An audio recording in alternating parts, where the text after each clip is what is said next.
Hola, bienvenidos y bienvenidas una semana más a Ciclismo Evolutivo. En el episodio de hoy hablamos con el profesor Claudio Nieto. Claudio es profesor de secundaria, de educación física, y además no es de los que se quedan solamente en formar a sus alumnos en horas de clase, sino que tiene un conocido canal de YouTube y ahora también un podcast llamado Profe Claudio Nieto, donde entrevista pues a expertos mundiales en temas como la salud, el ejercicio físico, etcétera. Y precisamente aprovecharemos esto para preguntarle sobre el ejercicio y el deporte, sobre todo deporte de competición, en las categorías de formación, fundamentalmente juveniles, cadetes e infantiles. Antes de empezar con la entrevista, que creo que os va a gustar mucho, deciros que ya está disponible el curso de nutrición deportiva para deportes de resistencia que tenemos en ciclismoevolutivo.com. El profesor de la edición es Ángel Romero del Olmo, de Dagan Nutrition, y la verdad que es un curso donde se trata sobre todo lo relacionado con la nutrición deportiva antes, durante y después del entrenamiento, así como cualquier duda añadida que podáis tener, que la respondemos en los comentarios del curso. De hecho, si lo compráis en este segundo mes de lanzamiento, aún tendréis acceso a una clase de preguntas y respuestas de dudas del curso, aparte de a las 7 horas de clase que tenemos durante la formación. Sin más, si estáis interesados, pues os dejo el enlace en las notas del episodio y echarle un vistazo a las reseñas que ya han dejado algunos de los alumnos que han hecho el curso y que han salido contentísimos y siendo capaces de hacerse ellos sus propias dietas en función de sus competiciones. Y así, y sin más, os dejo con la entrevista.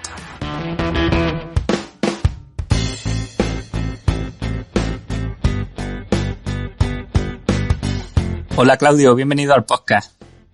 Hola, muchas gracias por invitarme, Manu. Pues nada, es un placer tenerte por aquí en este podcast que ya llevaba tiempo esperando que te pasara. Y bueno, antes de empezar me gustaría que te presentase un poco para la gente despistada que aún no te conozca, pues bueno, que nos contase un poco qué es lo que haces, lo que divulgas, por qué, en fin, que nos diga un poco más de eso. Bueno, pues nada, yo en la época de estudiante, en bachillerato, no era demasiado buen estudiante y gracias a Dios acabé en un ciclo formativo, ciclo superior de deporte, lo que se llamaba TAFAD, y ahí me empezó a gustar mucho la fisiología y el mundo del entrenamiento. Gracias a eso luego hice la carrera de INEF, lo que ahora se llama CAF, allí en Granada. Y bueno, pues ya del todo entré en este mundo que me parecía apasionante y había dos ramas que me gustaban mucho, tanto la docencia como la preparación física. De hecho, bueno, oposité para ser profe de educación física en secundaria, que es a lo que me dedico actualmente. Y aparte, pues practico triatlón y me gusta ser entrenador de atletas, asesorándoles pues desde un prisma complejo, como en tu libro muy bien explicas, desde la nutrición, el descanso, los biorritmos, la fisiología, etcétera. Y luego, gracias al confinamiento, aunque suene esto raro, eso de gracias, pues como no podíamos asistir a clase, yo estaba impartiendo una asignatura de anatomía aplicada en bachillerato y les hacía unos pequeños vídeos a los alumnos para poder continuar con la docencia a distancia. Y fue un par de alumnos que me dijeron que les estaba gustando esos vídeos, que sus familiares los veían y les gustaban, que por qué esos vídeos no los subía a una plataforma, a YouTube, para que así pudiera seguirlo más gente. Y fue precisamente en el confinamiento donde empecé a divulgar tanto en YouTube, luego me hice un blog y actualmente un podcast, para poder llegar a mucho más gente que no sea solo a mis alumnos, porque hay alumnos que me escuchan y me quieren escuchar y lógicamente hay alumnos pues que no les llego, que no les gusto y que no me quieren escuchar. Y preguntabas que por qué estoy haciendo este tipo de divulgaciones. Pues porque creo que estos hábitos de vida saludables no se enseñan en el instituto ni en el colegio porque por desgracia no tienen cabida, que mi opinión es que no son rentables, no son patentables, entonces es difícil que se quite una asignatura, que se quite una materia para poder enfatizar un poquito en recibir sol de una manera coherente, de dormir más, de dormir mejor, de tener una vida activa, de gestionar bien el estrés o las emociones, de mejorar nuestra nutrición, por lo que o de alguna manera rompemos una lanza a los que podemos llegar un poquito a este tipo de alumnado o de adolescentes, o creo que jamás les va a llegar desde la televisión o desde un medio de comunicación este tipo de información. Llego a muy poquita gente todavía, pero gracias a podcasts como el tuyo, que lo sigo, que me gusta, que encima me invites para poder hablar de esto, pues para mí es una pasada. Por eso antes de nada te lo vuelvo a agradecer, Manu. Pues muchísimas gracias, yo te lo agradezco a ti y bueno, espero que también sirva para llegar sobre todo a ciclistas o atletas, que seguro que hay jóvenes que escuchan este podcast y que bueno, que sepan que también todo lo que vas divulgando aplicado a la salud se lo pueden enseñar a sus compañeros, a sus amigos, porque es que al final es que es lo importante. Yo muchas veces me da pena, ¿no?, de que que todos hemos pasado por ahí, ¿no?, en los años de instituto y sobre todo en el bachiller hay tantísimas cosas que muchas veces no tiene uno tiempo quizás para lo importante realmente, pero bueno, eso quizás lo tratemos un poco más adelante, porque me gustaría empezar preguntándote por estos mitos del entrenamiento en niños. Y es que siempre se ha dicho, ¿no?, que los niños no deberían entrenar, incluso se ha desaconsejado normalmente el entrenamiento de fuerza para los niños, pensando que si entrenaban fuerza pues dejan de crecer o de mayores van a estar deformes o cosas así, ¿no? Entonces me gustaría preguntarte cuál es tu opinión sobre esto y si tiene sentido.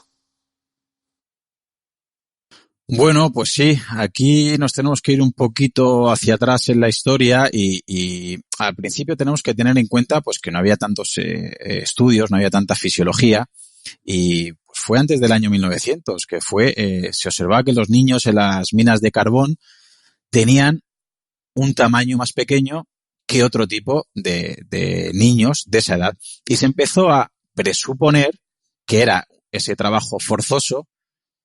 Y la hipótesis era que el cartílago, digamos que no terminaba de hacer su función de madurar y había una osificación, con lo cual el crecimiento se detenía. Y fíjate que te estoy hablando de antes de 1900 y que hasta hace muy poquito había traumatólogos todavía que hacían una radiografía de la muñeca para poder, digamos, discriminar si un adolescente podía empezar a entrenar o no.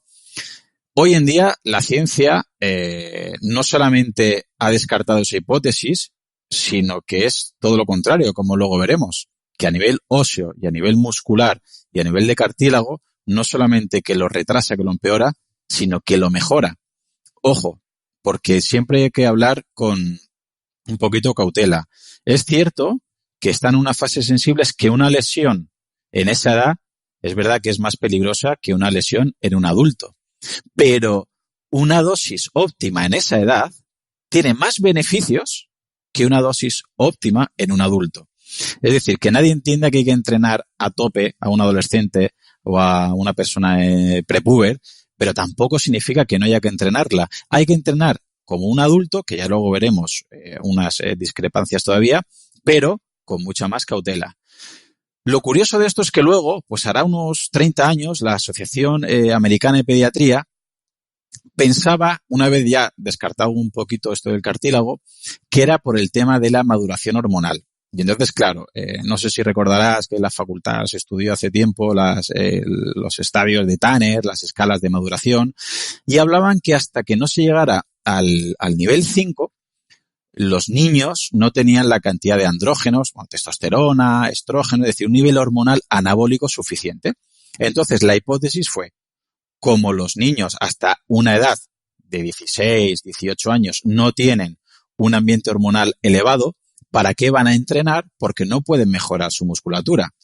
Y eso es correcto si nuestra musculatura solo dependiera del ambiente hormonal para la hipertrofia. Pero ya en 1990 se dio cuenta la propia Asociación Americana de Pediatría que no solamente interfieren las hormonas, sino que es todavía más importante el reclutamiento de unidades motoras y la sincronización de esas unidades motoras. Es decir, que no es tanto morfológico y sí es más neural. Por lo que esta segunda hipótesis ya queda descartada. Y la tercera hipótesis, el tercer mito, también viene un poquito desde el mundo de la halterofilia, y ahí tenemos que hablar un poquito pues de lo que es el deporte selectivo y formativo. El problema de la halterofilia es que bueno, el problema, digamos, por definición es levantar una carga, ¿vale? Desde el suelo hasta tienes que extender arriba, bien ya sea en 2 tiempos o sea en arrancada. ¿Cuál es el problema? Que cuanto más alta sea la persona, más resistencia tiene que levantar por la gravedad. ¿Qué sucede? Resumiendo, que un halterófilo de 1,60 tiene una pequeña ventaja biomecánica respecto a un halterófilo de 1,80. ¿Significa que nunca va a haber halterófilos altos? Por supuesto que no, claro que va a haber. Habrá halterófilos altos y bajos, pero el bajo tiene un pelín más de ventaja. Si me permites, te voy a poner 2 ejemplos claros para que se entienda un poquito más de dónde viene este mito, que también había hace muchos años con el vóley o con el básquet. El voleibol, la red está, si mal no recuerdo, a 2,43 más o menos. 2,43, 2,44. Si tú, Manu, y yo somos igual de buenos jugando al vóley y yo mido 1,80 y tú mides 2,10, tú tienes una ventaja sobre mí. Con lo cual, al final, tú vas a destacar y yo no. Igual que el baloncesto. Si tú mides 2 metros y yo mido 1,50 y el aro está a 3 metros o a 3,05 y somos igual de buenos, tú tienes una ventaja biomecánica respecto a mí. Con lo cual, lo que estoy diciendo es que lo lógico es que veamos en élites, en olímpicos, en los mejores halterófilos del mundo, que sean bajos, porque tienen una ventaja. Eso no significa que hacer halterofilia o hacer fuerza de pequeño te quedes enano. Vamos a ver jugadores de voleibol muy altos. Eso tampoco significa que jugar al vóley te haga ser muy alto. Igual que jugadores de baloncesto lo veremos muy altos. La gente tiene que entender que el deporte es formativo, pero el deporte de élite es selectivo. Tú puedes ser muy bueno, pero si no tienes unas condiciones genéticas, sobre todo para ciertos tipos de deportes, no digo que sea imposible, porque ahora mismo habrá algún oyente que dirá, pues fulanito es un halterófilo que mide 1,90 y ha sido profesional. Es la excepción. En voleibol hay un jugador de 1,60 y ha sido profesional. Es la excepción. O en baloncesto, es la excepción. La norma es que prevalece unas aptitudes antropométricas respecto a otras. Pero es curioso que estos 3 mitos, Manu, han hecho que hoy en día el problema sea precisamente el opuesto. Que por culpa de eso haya padres que piensen que su hijo se vaya a entrenar con 10 años es peligroso.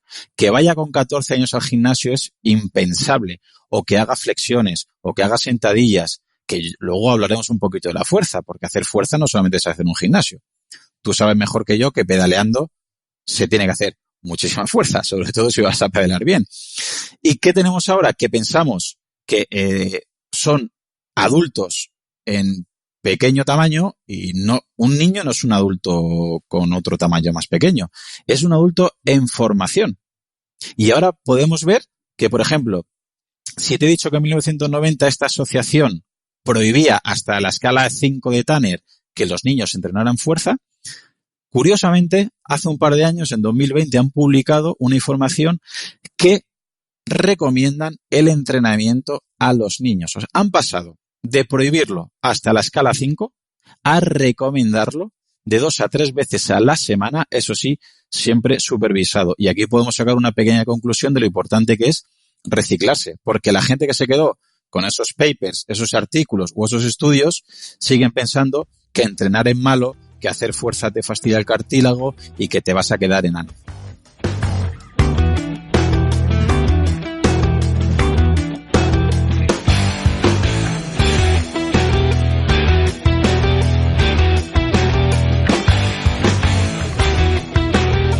Sí, totalmente, ¿no? Yo recuerdo que a mí un médico me recomendó que no hiciese saltos y que limitásemos un poco los sprints y los trabajos y es un poco absurdo, ¿no? Porque en realidad, o sea, yo si algo recuerdo de mi niñez allí en el pueblo, ¿no? Imagino que ahora igual, era entrenamiento de 10 horas al día. Obviamente no seguido y no corriendo a trote, pero sí con muchos sprints, con muchos saltos, con un montón de trabajo de fuerza y bueno, ni nadie se lesionó en realidad, ni tampoco hubo problemas, ¿no? Entonces, es lo que dice un poco también de sentido común y ver lo que funciona en la realidad. De hecho, me gustaría preguntarte por qué beneficios tiene el ejercicio o incluso el músculo en los niños, ¿no? El que se muevan, el que se ejerciten. Bueno, pues muchísimos. Es decir, precisamente yo creo, Manu, que lo más criticado, que ha sido la parte musculoesquelética, es precisamente donde más beneficios puede haber, aunque hay en otros sistemas. Repito, para mí lo más importante es que hay que diferenciar un poquito el beneficio, como he comentado antes, hormonal, de hipertrofia, de tamaño, con el neural, con el neurológico, es decir, el número de unidades motoras y esa sincronización. ¿Eso para qué nos sirve? ¿Eso qué diferencia hay? Pues que si en estas fases sensibles, porque hay que recordar que hay épocas, hay etapas que los niños es cuando más están predispuestos genéticamente para aprender un gesto motor. Es decir, si yo ahora mismo pongo a hacer volteos, equilibrios o hacer el pino, el equilibrio invertido, a un chaval de los 10, 12 años, seguramente si lo sigue haciendo ese gesto, cuando tenga cierta edad, es muy fácil que lo siga haciendo y lo siga haciendo bien porque desde pequeño lo aprendió en su día. Podemos ver muchos ejemplos como hay gente que montar en bicicleta si nunca ha montado le va a costar un poquito más a los 40 o los 50 años y el que ha montado desde pequeñito dice es que eso no se olvida. Y aunque lleve 30 años sin montar en bicicleta o sin esquiar, me pongo y en 5 minutos, en 10 minutos lo cojo. ¿Por qué lo coges? Porque ese esquema motor lo has aprendido en la fase que lo tenías que aprender. No es igual, y podemos poner 1000 ejemplos, hacer malabares y aprender a hacer malabares con 12, 14 años que con 60 años. O a tocar un instrumento. ¿Se puede aprender a los 50 años? Por supuestísimo que sí. ¿Te va a ser igual de fácil que a los 12? Por supuestísimo que no. Y esas fases sensibles que hay gente que puede decir, bueno, Claudio, ¿y yo para qué quiero hacer el pino? ¿Yo para qué quiero pedalear? ¿Y yo para qué quiero esquiar si es lo que no me gusta? Y lo que tienen que entender que ese porcentaje, esa sincronización de motoneuronas te va a servir de manera no tanto específica para el gesto que lo aprendas como variable para muchos otros gestos. Luego hablaremos un poquito más de la diferencia entre la variedad y la especificidad de los gestos y de las ejecuciones, pero cuanto más riqueza motriz, más variedad obtengamos, sobre todo en fases tempranas, le estás regalando una riqueza de movimientos a esa persona brutal. Y esa riqueza de movimientos se va a convertir primero en un mayor rendimiento deportivo el día de mañana, que quizás lo busques o quizás no lo podemos saber, pero entre comillas no, es lo de menos, pero sobre todo le estás dando salud. Como un chaval o una chavala con 12, 14 años ya esté sentado, no se mueva, no se va a hacer un giro, un volteo, empieza a tener poca movilidad de tobillo, de cadera, de hombro, ¿cómo va a estar con 40, con 50 años? Claro que va a tener problemas, claro que va a tener contracturas, claro que va a tener lumbagos, claro que va a tener pinzamientos ciáticos, va a tener, no lo sé, ya muchísimas cosas, pero porque desde pequeñito estamos limitando ese crecimiento. Todo eso sería en base al muscular, pero algo que todavía a mí me llama más la atención es el tema óseo, porque estamos viendo últimamente, estoy leyendo bastante que hay mucha osteopenia, muchos problemas de mucha prevalencia de osteoporosis y pérdida de masa ósea, dolores y demás. Y claro, yo soy muy pesado con una palabra que te tengo que agradecer tu divulgación, tanto en tu libro como en tus cursos, que es la alostasis, que aquí recomiendo, por ejemplo, el libro de What is Health de Peter Sterling, y que la persona que en castellano más divulgación hasta que ha sacado el libro hace unos meses, Peter Sterling en castellano, ha sido tú en tus cursos, así te lo tengo que decir. Y esta alostasis, con una definición rápida, es, para que lo entienda la gente, que el cuerpo se va a adaptar a lo que le des. Es así de sencillo, el cuerpo va a responder, se va a adaptar para mejorar lo que le estés dando. Entonces, lo que quiero que entienda la gente es que esa respuesta del cuerpo, esa mejora para sobrevivir no tiene que ser positiva para tu salud o para tus intereses. Entonces, en el ejemplo del hueso, vemos que mucha gente a partir de sobre todo los 50, hay mucha pérdida de hueso y muchos problemas. Y la gente venga a tomar vitamina D, que está súper bien. No, la vitamina D tiene que ir con el magnesio, por supuesto, para que se fije. No, pero el calcio en alimento, muy bien. Pero yo hago la pregunta, vamos a ver, señora con osteoporosis con 50 años, ¿cuál es su día? Y está todo el santo día sentado. Y tuvo una niñez con poco movimiento, con pocos saltos, con pocas caídas, con pocos chutes, con pocos, lo que sea, con poco impacto. Yo la pregunta que hago es, dime una razón por la que tu cuerpo va a fijar el calcio, el magnesio, todos los minerales que tiene el hueso, aparte de estos dos, la vitamina D. Dime por qué no va a perder tu hueso esos minerales y por qué lo va a fijar. ¿Para qué? si tú estás sentado trabajando en un ordenador, sentado viendo la tele, vas a trabajar en coche, subes por el ascensor, no le estás dando motivos? ¿Cuál es la adaptación? ¿Cuál es la respuesta de ese cuerpo? Yo no necesito huesos. Fíjate, Manu, que se le cataloga que es una enfermedad, la osteoporosis, una enfermedad infantil, pero con consecuencias en la vejez. Es decir, el 50% de la formación de tu hueso, como muy tarde, va a acabar a los 20 años. Algunos llegan incluso a los 30, pero bueno, el tope del 50% más o menos a los 20 años. Y a partir de los 50 años ya cae en picado. ¿Con esto qué quiere decir? Que si tú empiezas a entrenar desde pequeño, tienes una pequeña reserva ósea, porque vas a perder hueso, sí o sí, a partir de los 50. Cuanto menos entrenes, más hueso perderás. Pero antes de llegar a esos 50 o 55 o 45 y empezar a perder hueso, ostras, vamos a formar hueso. Y para formar hueso hay que saltar. Tiene que haber una carga, tiene que haber una presión, tiene que haber un entrenamiento. Lo que no puede haber es silla, sedentarismo y poca movilidad. Así que fíjate cómo has pasado del cartílago que te he comentado antes de 1900 de las minas de carbón, o de la Asociación Pediatría de 1990, que era malo para el hueso, que se pensaba que limitaba el crecimiento, ahora se le ha dado la vuelta a la tortilla en apenas los últimos 30 años, y no es que limite, sino que se ve que favorece ese crecimiento óseo, sobre todo esa densidad mineral ósea. Sí, sí, sin duda. Sin duda. Recuerdo lo que nos dijo Ángel Gutiérrez aquí en el podcast, que creo que también la escuchaste, ¿no? De que en realidad la generación que ahora es anciana son personas que siempre han hecho deporte y que, bueno, tienen una base de hueso, como decía, importante, pero el problema lo vamos a tener cuando generaciones que ya han sido sedentarias de jóvenes lleguen más a adultas, cosa que ya se está viendo. Y de hecho, también me gustaría preguntarte, bueno, o hacer una puntualización, ¿no? Que creo que también, aparte de todo esto, el deporte tiene un componente importantísimo en cuanto a la generación de hábitos saludables, ¿no? Y estilo de vida que ya va a tener la persona de cara al futuro. Y justo por esto te quería preguntar, ¿no? ¿Por qué beneficios puede tener el deporte, tanto a nivel psicológico, como incluso iría específicamente a hablar de a nivel cognitivo? O sea, si nos puede ayudar también a pensar mejor, a aprender mejor. Bueno, pues sí, a nivel psicológico, vamos a ver, pues ahí nos tenemos que remontar un poquito a ver a ponerlos en la piel del alumno, del adolescente o del joven al que nos estamos refiriendo. Por un lado, y creo que es menos importante, es el tema de la imagen personal. Tenemos que tener en cuenta que, tú y yo ya con la edad que tenemos y con el bagaje que tenemos, pues ya nos da un poquito igual esta imagen personal, pero hay alumnos con 12, con 14, con 15, con 10 años, que la imagen personal, la autoestima, hace muchísimo.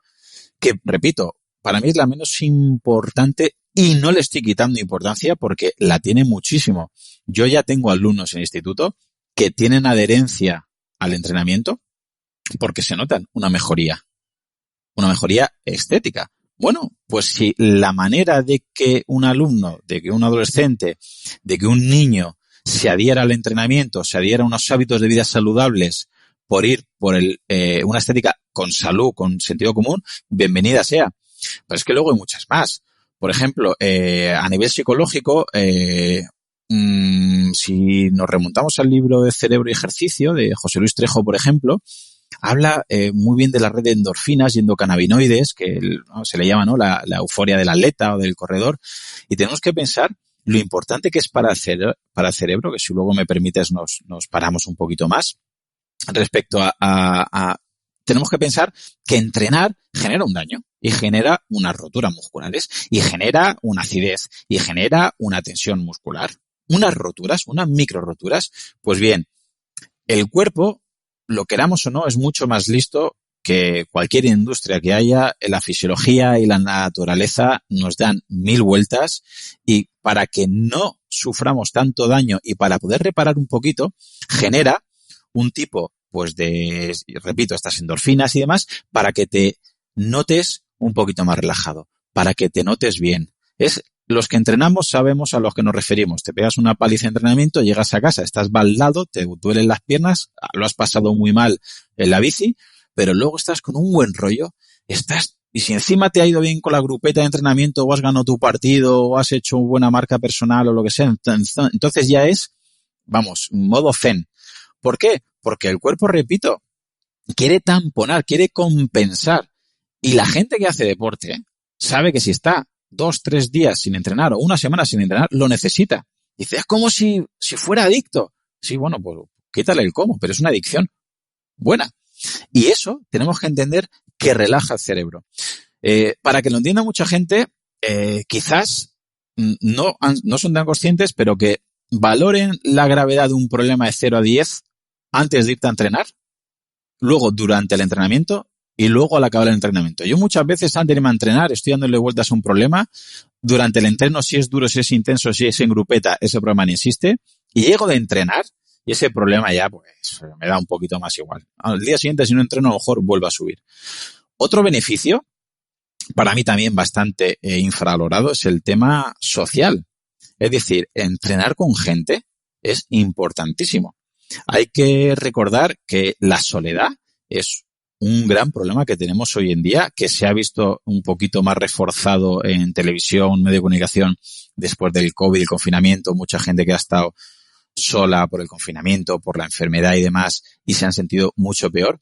Y hay que recordar que sentir soledad no significa que vivas solo o que estés solo. Hay mucha gente que está en el instituto o en el colegio y por desgracia se siente solo, porque no tiene un grupo de iguales que le quieran, que le admitan, que le acompañen.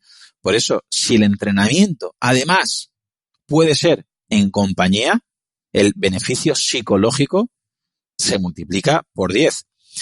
Y dos cosas más, dos beneficios más psicológicos se me ocurren. Pues, por un lado, para mí, el más importante, el de la diversión. Entonces, si tú, haciendo un tipo de entrenamiento, te diviertes, que es lo que yo le pido a mis alumnos, que busquen un deporte, una actividad que les guste, que se divierta. ¿Por qué? Porque va a tener adherencia. Yo lo que quiero es que creen un hábito. ¿Y por qué quiero que tengan esa adherencia? Primero, por practicar deporte per se, ya es muy beneficioso. Pero sobre todo, que luego si me das permiso voy a entrar por ahí un poquito, por evitar esa búsqueda de endorfinas y endocannabinoides y esos placeres, hay que buscarlo por otro lado. Es decir, somos seres, somos animales, tenemos un cerebro que también busca en un momento dado que llegue a algún tipo de placer, y también hay otras zonas cerebrales que si no les, las llenamos, pueden buscar el riesgo, pueden buscar ese placer en drogas, en pornografía, en apuestas deportivas. Es decir, al final estamos asegurándonos, estamos cubriendo un hueco que si no lo cubrimos con deporte, quizás se puede cubrir con tocar un instrumento, por supuesto. Se puede cubrir con la lectura, por supuesto. Se puede cubrir con otras cosas. Pero la adherencia por la diversión deportiva es muy fácil que ocupe ese hueco y así evitar esos efectos secundarios. Lo que menos me llama la atención en todo esto es, o lo que me preocupa, es que, como siempre, como hemos explicado con el tema deportivo, es un arma de doble riesgo. Es decir, bien llevado la actividad física al deporte, puedes encontrar una realización personal, mal llevado puede llevar a una frustración. Entonces, hay que tenerlo todo con cautela, porque si apuesto todo a ser deportista de élite, si me obsesiono con ser deportista de élite y llegado a una cierta edad no destaca un compañero de equipo y lo fichan y lo ascienden y a mí no, puede ser que todo este subidón, esta dopamina que hemos estado hablando, se venga abajo y por desgracia mucha gente busque ese subidón en estos temas que estamos comentando, y ahí puede haber una tasa de abandono deportivo. Pero bueno, tendríamos que tener en cuenta varios factores que luego, si quieres y da tiempo, explicamos, para evitar que se llegue a este abandono y a esta frustración del joven deportista.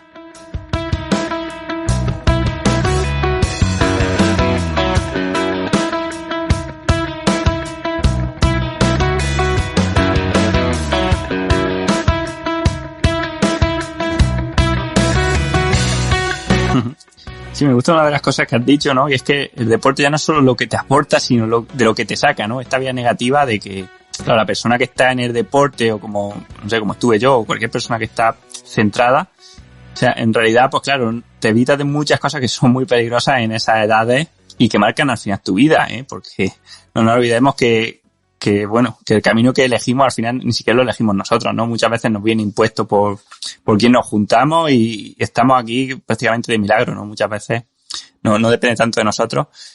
Y me gustaría preguntarte también por la competición, ¿qué opinas de competir en esta edad de entre comillas, formación? Bueno, pues te tengo que contestar con mi respuesta favorita, que es depende. A ver, es un arma de doble filo. El 99% de competiciones yo las enfocaría con un objetivo, con una finalidad de salud. Es decir, que se practique los fines de semana cuando sea la actividad físico-deportiva, con la idea de disfrutar, con la idea que se obtenga adherencia. Si la competición es con ese fin, me parece imprescindible, una pasada. Gracias a Dios hoy en día hay muchísimos clubes deportivos, hay unas facilidades que antes creo que no había, tanto abanico de oferta deportiva, y me parece que ese tipo de competiciones están muy bien. Pero me preocupa que muchas se enfocan con el objetivo de rendimiento. Que no estoy criticando el rendimiento, pero creo que tendría que ser un porcentaje muy escaso. Es decir, en aquellos casos que alumnos, jóvenes, adolescentes, niños estén destacando mucho y tengan un futuro cercano, una posibilidad cercana para ser profesionales, bueno, pues quizás la competición tiene que ser diferente y está claro que, bueno, pues se le puede dar otro enfoque, pero yo creo que podríamos hablar de un 0,1% de esa población que puede competir para el rendimiento. En ese caso, está claro, pues, que a lo mejor tanto para la adherencia o para practicar deporte no tiene tanto sentido y tendría un sentido más para que aprendan a manejar egos y a manejar la presión y a manejar las emociones, que no es fácil. Yo antes de elegir un tipo de competición u otra, diría que ya en 99 de cada 100 casos que es una competición con objetivo de salud. Y también hablar con que cada padre y cada madre hable con su hijo y le pregunte y evalúe bien su futuro. Yo personalmente he conocido solamente tres casos que ha merecido la pena realmente que ese alumno se enfoque en el rendimiento deportivo porque, bueno, han llegado a un nivel más o menos de élite y, bueno, se está ganando la vida con el deporte que ha hecho. Luego cursó los estudios un poquito más tarde y hay que verlo todo en perspectiva y hay que individualizar en cada caso. Pero muchas veces el alumno o bien no tiene las condiciones físicas para llegar a ese rendimiento y está descuidando otras facetas de su vida igual de importantes, o también no tiene las condiciones psíquicas, porque para ser deportista de élite y para dedicarte al alto rendimiento, no solo tienes que tener buen cuerpo, tienes que tener buen coco y tienes que saber perder, tienes que saber ganar, tienes que trabajar bajo presión. Es muy complicado. Así que las competiciones, en principio, me gusta, porque me gusta que se entrene y me gusta que se tenga un objetivo, pero con mucho cuidado por parte de entrenadores, a ver cómo los entrenan, de parte de padres, a ver cómo los motivan, y de los propios alumnos, que a veces descuidan incluso los estudios por jugar o competir en una liga de barrio. Sí, eso hay que saber también un poco, ¿no? Que estamos ante un deportista en formación que quizás llegue o no llegue. O sea, yo sí que veo bien que compitan aunque pierdan. De hecho, es que perder está infravalorado, ¿no? Yo creo que perder enseña muchísimo y está bien que pierdan, pero que muchas veces que no se lleve hasta el extremo, ¿no? De convertir al chico en un deportista profesional con su nutricionista, su entrenador, su psicólogo, su tal, siendo cadete, ¿no? Porque claro, al final seguramente acabe odiando el deporte. De hecho, te quería preguntar cómo debería entrenar, si es que se puede decir, ¿no? Cómo debería entrenar un juvenil, un cadete, alguien en formación. Bueno, pues es complicado generalizar, pero yo sí que empezaría siempre desde el sentido común, desde la coherencia fisiológica y desde abajo, desde lo más importante de la pirámide deportiva. Para mí sería, en estas edades, empezar por los fundamentos, que es pues trabajar, que tengan muy buena movilidad, que aprendan muchos gestos, que tengan un buen control motor, que es muy difícil, pero no solamente ahí, porque hay se pasa al otro extremo, no, hasta los 18 que solo trabajen gestos, sin cargas, sin gomas, sin autocargas, nada, todo muy flojo. Tampoco es eso. Una vez un alumno, un adolescente, un niño ya tiene un buen control postural y un buen control motor, ya yo creo que deberíamos pasar a los fundamentos básicos de fuerza. Tú has entrevistado aquí a Vadillo y para mí, vamos, si lo escuchamos y leemos sus libros, puedes entender que de la fuerza deriva al final todas las otras capacidades. Y a diario discuto con atletas, con ciclistas, con nadadores. Para pedalear, para correr, para nadar, para cualquier gesto necesitas fuerza. Y ya las manifestaciones de la fuerza se van cambiando y se van modificando y hay otras adaptaciones. Pero en esta edad, como hemos visto, esta formación de placas motoras y esta sincronización de motoneuronas hacen que, aunque con 12, 14 años no estén pegando un subidón todavía muy marcado, le estás haciendo que el día de mañana pueda ser un muy buen deportista. Trabajando simplemente multiarticulares, trabajando gestos de halterofilia que luego pueden aplicar, obviamente, con cargas supervisadas y adaptadas. Tú vas a escuelas de halterofilia de verdad y tienen barras y discos de 5 kilos. Que con eso, haciendo un buen gesto, haciendo un gesto luego con velocidad, haciendo un gesto rápido, estás ganando mucho control motor y está aprendiendo el niño un gesto que el día de mañana le va a valer para poder aplicar muchísima fuerza. Pues solamente con movilidad, control motor, fuerza, multiarticulares, algo de core, ya se puede empezar a hacer gestos más específicos y cada vez vamos progresando, para mí siempre pensando en el medio y sobre todo largo plazo. Una de las cosas que creo que hay que tener en cuenta es que la especificidad para mí mata. Es decir, si yo un niño desde los 12 años solo pedalea y no hace otra cosa que pedalear, pues le estamos limitando crecimiento en otras etapas. Digo, si solo pedalea, si solo nada, si solo juega al fútbol, si solo hace un deporte. Para mí, la variedad, la riqueza motriz que tiene es clave. Ya no en varios deportes, porque puede decir, bueno, Claudio, pues si tengo una escuela de ciclismo, no lo voy a poner a nadar. Para eso que se vaya a una escuela de natación o de triatlón. Vale, pero en el mismo pedaleo no es igual que solo hagan tiradas largas, que hagan entrenamientos de técnica, que hagan entrenamientos de cuestas, que hagan series, que hagan un pequeño fartlek, que hagan intervalos, que trabajen torque, que trabajen cadencia. Es decir, la variedad en cada deporte es muy rica y sobre todo estamos evitando un pequeño sobreuso que puede haber una lesión, sobre todo en corredores.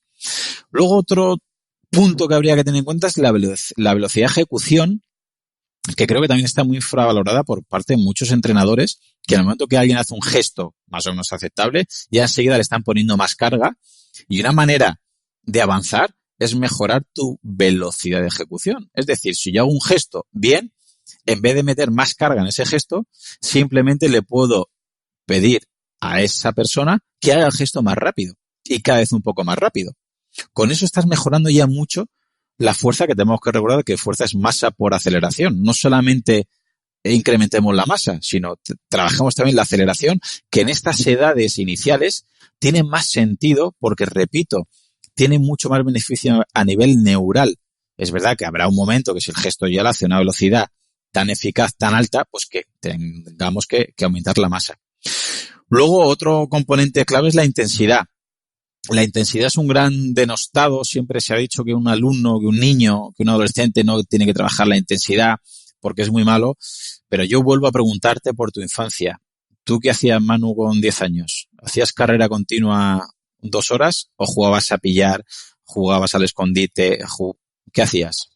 Exactamente, pues solamente intensidad. Claro.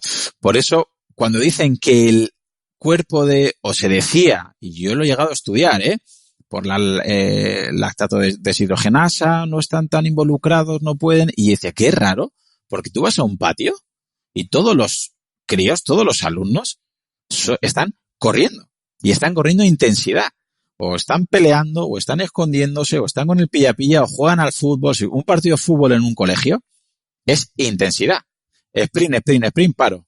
Sprint, sprint, sprint, paro. Y tú a ese alumno ponle a correr 20 minutos. No te digo 1 hora, 20 minutos. Y lo matas, porque no saben, no están preparados, no les gusta, no disfruta. Y precisamente por eso, si hacemos simplemente esta observación, Para mí el volumen, que en estas edades está sobrevalorado, igual que la intensidad creo que está infravalorada, ojo, con cautela, que ahí nadie ahora se vaya y le ponga a hacer crossfit a diario a los niños. El volumen creo que está sobrevalorado porque yo soy el primero que en educación física, cuando empecé, pues carrera continua, de larga duración, porque es menos lesivo. Es menos lesivo lo que nos decían hace mucho tiempo. Ahora vemos que es más lesivo si no hay fuerza, si el corazón no está preparado, sufren más, tienen menos adherencia y que aparte es que les gusta menos. Y lo último, bueno, hay muchos más factores, pero para cerrar un poquito esta progresión, el descanso creo que es importante y bueno, aquí hay varios estudios que se contradicen, pero yo tengo una pequeña conclusión. Es que es verdad que los niños, por la oxigenación que tienen, pueden, descansar un poquito menos en el sentido que se recuperan antes, tienen una mayor recuperación. Pero claro, repito lo que he dicho al principio, lo suyo es que la técnica esté ejecutada no bien, sino perfecta si puede ser. Es clave que tengan buena técnica. Entonces creo que es beneficioso descansar un poquito más ante la duda con los niños, con el afán de que haya una recuperación completa. ¿Para qué? Para que hagan un gesto motor bueno. A mí trabajar con fatiga con niños no me parece demasiado acertado porque si empiezan a hacer el gesto mal porque están fatigados, están aprendiendo un gesto sesgado, están haciendo un gesto mal, hay peligro de lesión y ya empezamos en un bucle negativo. ¿Y cómo entrenar? Pues a mí dos cosas más que para mí son todavía más importantes. Primero, que jueguen en vez de que entrenen. Es decir, tú puedes entrenar a incluso a adolescentes, incluso a mayores y a senior, y puedes hacer que el entrenamiento sea un juego. Ojo, jugar no tiene que ser suave. Tú puedes hacer juegos muy intensos. Yo en mis clases intento hacer juegos a los alumnos y acaban, te lo aseguro, mucho más cansados que cuando trabajaba condición física. De hecho, la condición física, ya les digo que no la trabajo y se ponen contentos, pero es mentira. La trabajo más que nunca. Simplemente un juego de 3 en raya que tienen que llevar petos en la mano y hacer relevos, se pegan unos sprints, yo veo cómo acaban, pero como es un juego y no ven que están corriendo, ese mismo ejercicio, le digo, mira, tienes que correr al cono y venir 10 veces, descansar 10 segundos, ir a sprint. Manu, ni lo acaban, porque no le ven en la parte lúdica. Entonces, si es posible que estén jugando y que lleguen a casa y le digan a papá y a mamá, qué bien me lo he pasado, le he ganado a Manu, Manu me ha ganado, hemos estado ahí, me he picado, he jugado, pero están moviéndose, les está gustando y están jugando, que lo de jugar es muy relativo. Y si me permiten, para mí todavía, lo más importante es que entrenen, que es lo que yo a mis alumnos les intento siempre hacer hincapié, como si no fueran a competir, aunque compitan. Es decir, por si lo dejan, porque veo muchos alumnos, Manu, que entrenan porque saben que el sábado compiten, porque saben que en marzo tienen una carrera, porque saben que son ciclistas y tienen el campeonato que le va a seleccionar un equipo por aquí cerca. Pero el día que no les contratan, que no les fichan, que no ascienden, que se acaba esa motivación, ¿sabes qué hacen muchos? Lo dejan, abandonan. Es decir, yo lo que quiero es que todos los entrenamientos traigan buenos recuerdos para que yo me vaya con... Te pongo un ejemplo que tengo con 2 amigos ciclistas, ex ciclistas. Uno de ellos tiene muy buen recuerdo de la bici. Cada vez que lo llamo para entrenar, puedo salir con él, porque para él la bici es su vida.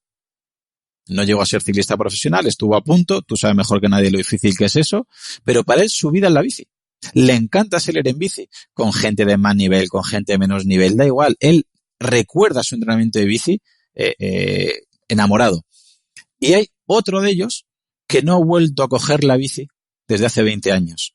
Porque no llegó a ser profesional, se frustró, le supuso eso un problema psicológico, solo entrenaba para poder llegar a ser profesional y en el momento que hasta los 16 estuvo ahí arriba, pues estaba con ese ímpetu. En el momento que ya vio que no podía dar el salto, ¿qué recuerda la bici? Qué palizas de entrenamiento, qué mal lo pasaba, llegaba a vomitar, llegaba a mi casa desmayado, no salía con mis amigos. Y ahí veo un gran peligro, un grandísimo peligro. Por eso me gustaría que los adolescentes entrenen para competir, lo veo bien, pero que si no hubiera competición, que seguirían entrenando así, para que no abandonen, para que no haya ese odio o esa fobia o ese recuerdo de sufrimiento y que dejen la bici o dejen el deporte o dejen la natación para siempre.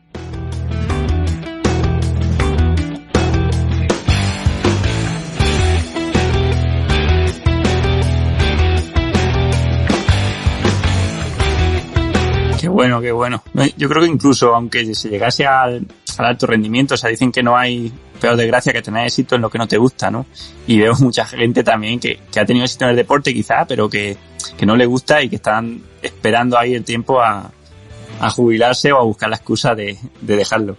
Luego, siempre o sea, hay chicos, creo, a los que los padres, por ejemplo, les coartan la competición o incluso el entrenamiento por la idea de que si le dedicamos demasiado tiempo a entrenar, a competir, a hacer deporte, pues vamos a tener peores resultados académicos, ¿no? Menos tiempo para estudiar, en teoría, y por tanto, pues peores notas, lo que nos limitaría el desarrollo.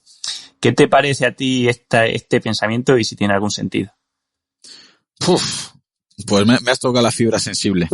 Vamos a ver, es la pelea que tengo todos los años con mis alumnos, con sus padres, familiares.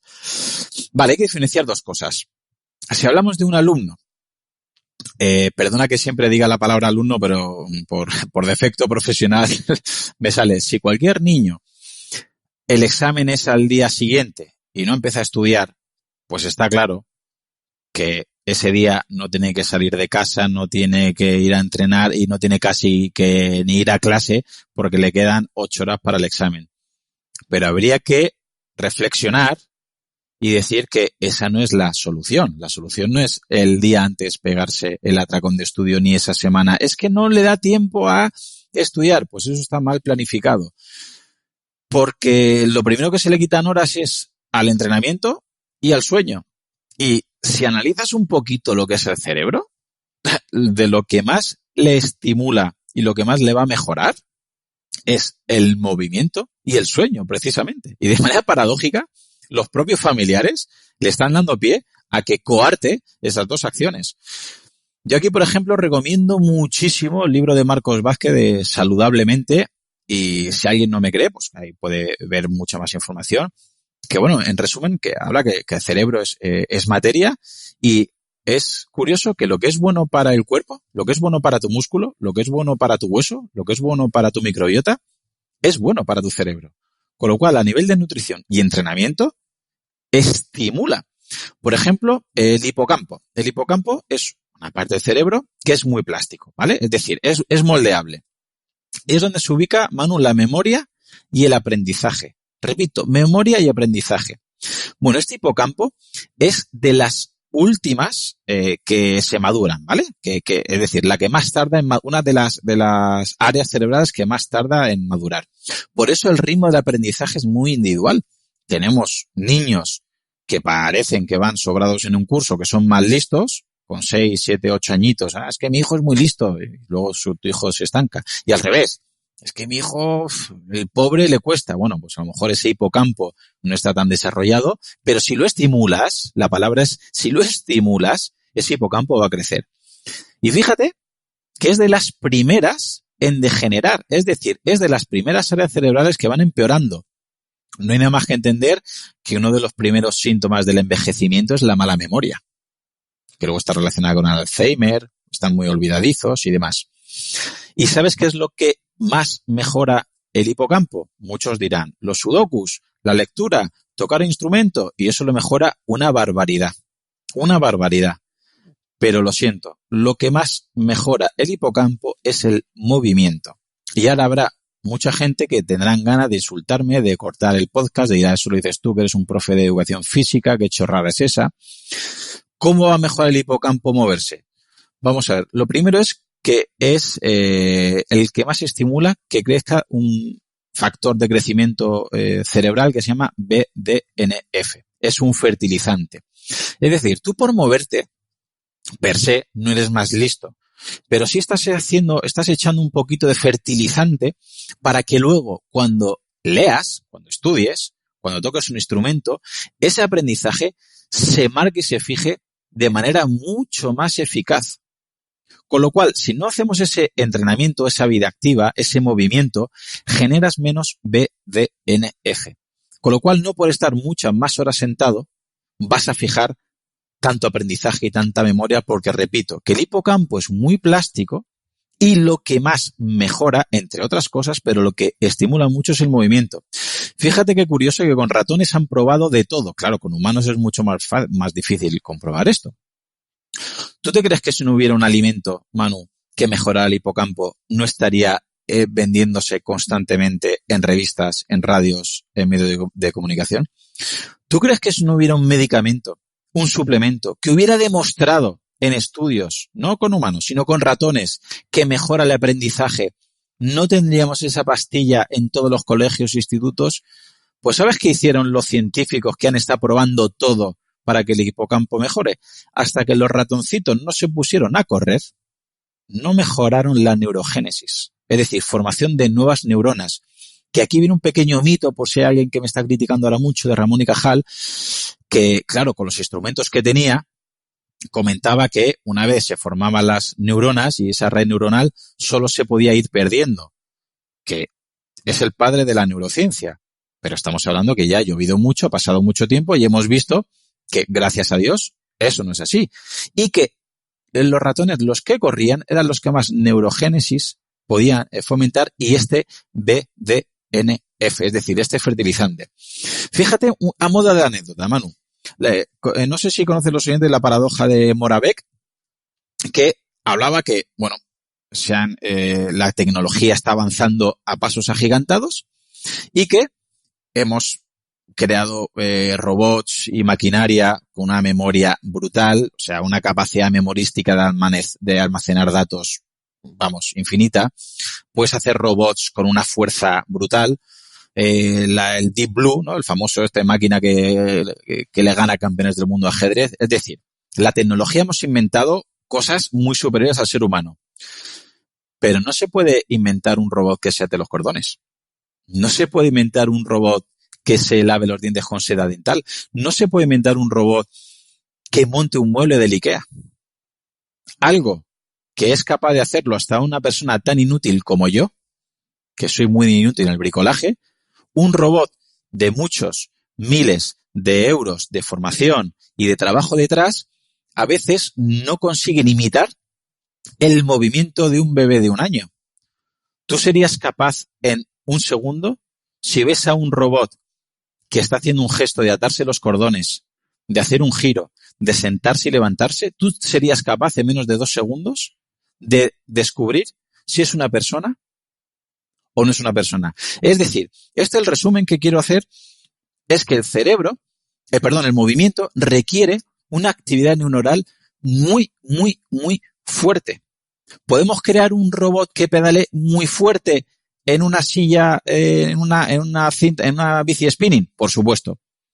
¿Podemos hacer que ese robot, ese gesto lo extrapole a otros ámbitos? Complicado. Vamos a llevarlo a un partido. ¿Podemos generar un robot que juegue un partido de tenis? No. ¿Podemos generar un robot que haga un saque a 300 por hora? Sí. Pero a raíz de ahí tenemos que entender que hay movimientos cerrados y movimientos abiertos, y estos movimientos son los que el cerebro hacen que sea un estímulo brutal. En resumen, Manu, tenemos que pensar que nunca hemos separado lo cognitivo de lo físico.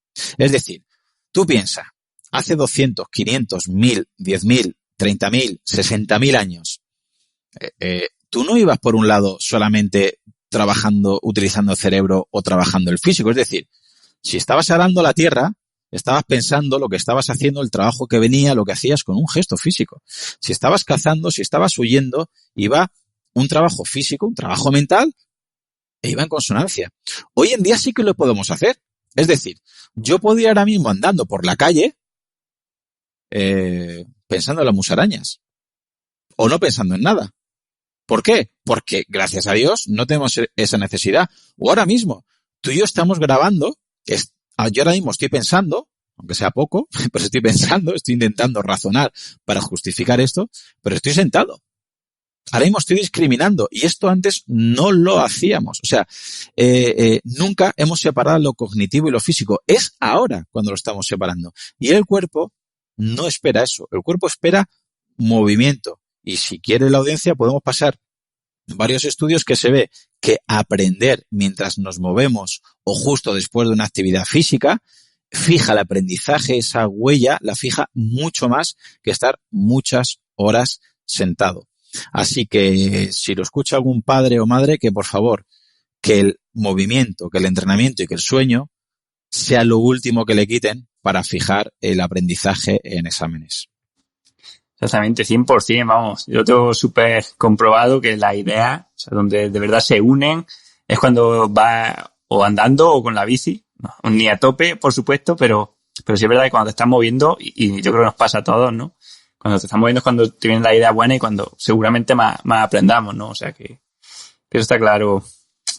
Luego, muchas veces cuando hablamos de quitar tiempo al deporte para darse al estudio, también lo veo un poco como absurdo, o sea, el pensar que un chaval después de estar 6 o 7 horas en el instituto, 6 y media, no sé cuántas son, atendiendo, o sea, porque lo veo a algunos de los juveniles que he llevado, que le obligan a irse a estudiar a casa, o sea, después de 7 horas atendiendo a la pizarra, irte a estudiar a casa o irte a clases de, yo qué sé, de violín, de piano, de cualquier historia, ¿no?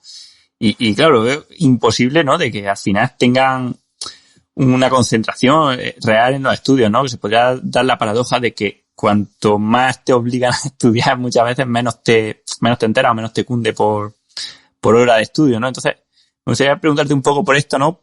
Y también si ves que a los niños que estén muy sobrecargados por tanta actividad, ¿no? Entre deberes, clases particulares, incluso deportes, y crees que quizás no estamos pasando.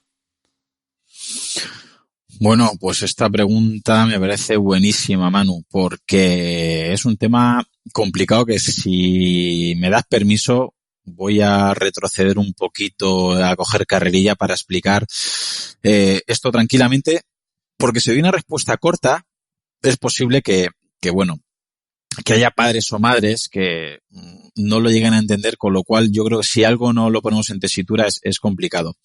Tienes toda la razón en lo que hay detrás de esta pregunta, pero muchos dirán, pues yo cuando era joven a mí me daban más caña, estos jóvenes de hoy en día son unos vagos, no aguantan el estrés de antes, o esto es mucho más... Mira, yo recomiendo, por ejemplo, lectura del libro de David Bueno, Cerebro del Adolescente, ¿vale? Que habla sobre neurociencia y aprendizaje, sobre neuroeducación. Y tenemos que entender un poquito de dónde viene todo para poder contestarte a esto. Mira, en general la adolescencia es literalmente una metamorfosis, es decir, es un cambio, tal cual, es un cambio. Por un lado hay un cambio físico, ¿no? El cambio de tono de voz, el cambio de cuerpo, vello, pelo en el cuerpo, lo que sea. Hay un cambio físico, más musculatura, menos grasa, más altura, etcétera. Pero donde hay una metamorfosis, donde hay un cambio brutal, es en el cerebro. Y eso hay que entenderlo. Y ese cambio es tanto biológico, es decir, genéticamente va a haber ese cambio, como cultural, es decir, epigenético. No es igual que tú tengas un hijo en Granada a que lo tengas en Finlandia o a que lo tengas en Nueva Zelanda, ¿vale? Es decir, esa metamorfosis tiene un componente genético y uno epigenético. Bien, vámonos al biológico, al genético, al que nos importa. Tengo que hablarte de 2 zonas cerebrales para que entiendan luego los padres, las madres o entrenadores a qué se están enfrentando. Hay una parte del cerebro que es la corteza prefrontal, que tú y yo, con la edad que tenemos, ya la tenemos madura. Con lo cual, podemos planificar, podemos reflexionar, podemos razonar, porque claro, ya tenemos una edad. Pero un chaval de 10, 12, 14, 16 años no tiene esa corteza prefrontal madura. Y eso hay que entenderlo, porque no nos acordamos. Porque yo ahora veo alumnos y digo, hay que ver qué idiota es, pero yo digo, pero si es que yo era mucho peor. Pero si yo era más inmaduro. Entonces, no es un adulto en miniatura. Es una persona que no ha madurado esa corteza prefrontal. No le podemos pedir esa responsabilidad, esa planificación, porque esa parte cerebral no se ha desarrollado. Segundo, vámonos al sistema límbico. Y para no entorpecer mucho la comprensión del podcast, dentro de este sistema límbico vamos al grano. Vamos a la amígdala. La amígdala es la parte del cerebro donde, para que nos hagamos una idea, están nuestras emociones, la ira, el miedo, la alegría. Esa amígdala la tienen mucho más reactiva que nosotros. Con lo cual, es muy fácil que enseguida griten, chillen, algo les guste, algo no les guste, reaccionen, digamos que sobrereaccionan, ¿de acuerdo? Y el tercer punto es el estriado, que también estaría dentro del límbico, ¿vale? Este punto estriado es donde está lo que he comentado antes, la zona del placer y la recompensa. Y ahora vamos a ver este efecto cóctel para que lo entiendan bien los oyentes. Repito, tú fíjate lo que es un adolescente, Manu. Por un lado, corteza prefrontal sin madurar, con lo cual poca capacidad de razonar. Tú explícale lo que tú quieras. Tienes que entrenar, tienes que ir a inglés, tienes que ir a violín, tienes que estudiar, tienes que tal. Y su corteza no lo entiende. Es que es por tu bien, es el día de mañana, es que tienes que sacar buenas notas, es que tienes que hacer esta carrera. Se lo estás diciendo como si lo dices a un perro. No te entiende. Digo un perro, digo un gato. No te entiende porque esa corteza no está preparada para razonar, para absorber esa información. Segundo, tiene una amígdala hiperreactiva, con lo cual son mucho más impulsivos. Tú le puedes decir, cuanta más sobrecarga le estés dando, que tú puedes aguantar, Manu, que yo puedo aguantar, que tus oyentes pueden aguantar, pero quizás si su amígdala está muy reactiva, no es capaz de aguantar y van a chillar, van a saltar, te van a mandar al carajo, se van a negar, se van a poner de espalda o de bruces. ¿Por qué? No porque quieran llevarte la contraria, sino porque es su amígdala la que está respondiendo. Y tercero, a esa corteza inmadura, a esa amígdala hiperreactiva, tienen un estriado con unas ganas de ¿qué? ¿Qué he dicho? Placer y recompensa.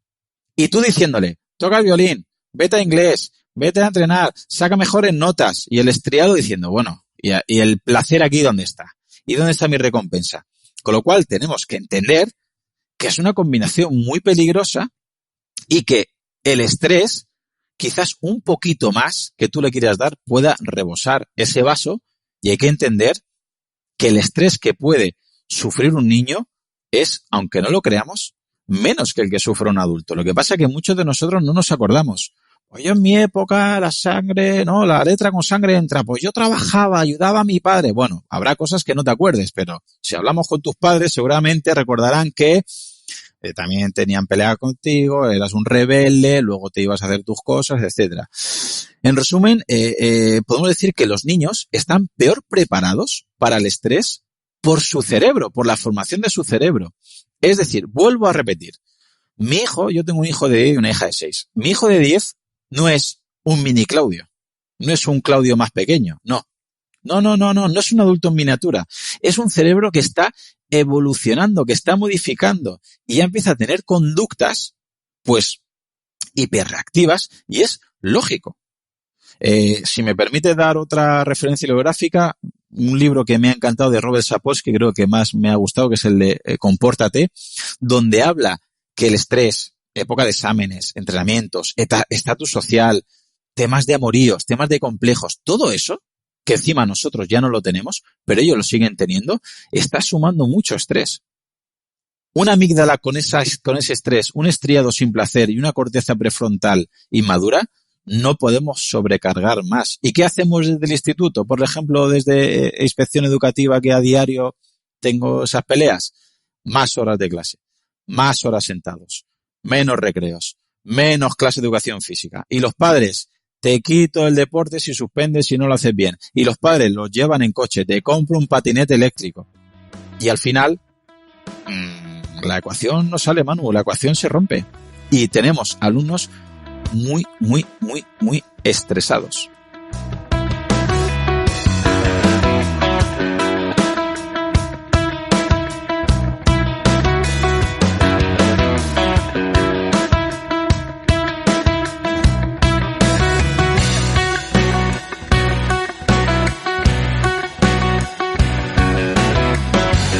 Sí, no, vamos, te lo compro 100% porque, vamos, yo de hecho recuerdo que la verdad que los años de instituto, sobre todo de selectividad, pues claro, estaba un poco agobiado y sobre todo de odiar el instituto, de los madrugones de las 6 o 7 horas allí sentado atendiendo a la pizarra, que creo que bueno, que no es algo que sea evolutivo o adecuado para los niños, pero bueno, eso no lo vamos a cambiar hoy, seguramente.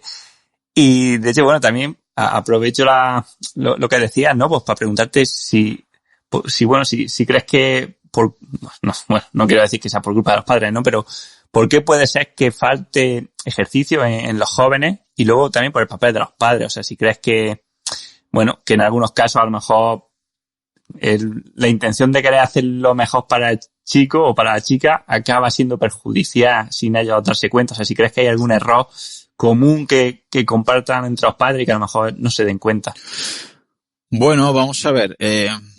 Respecto a si falta ejercicio, lo siento, pero te tengo que responder otra vez, depende. A ver, si hablamos de vida activa, sí. O sea, hay mucha menos vida activa.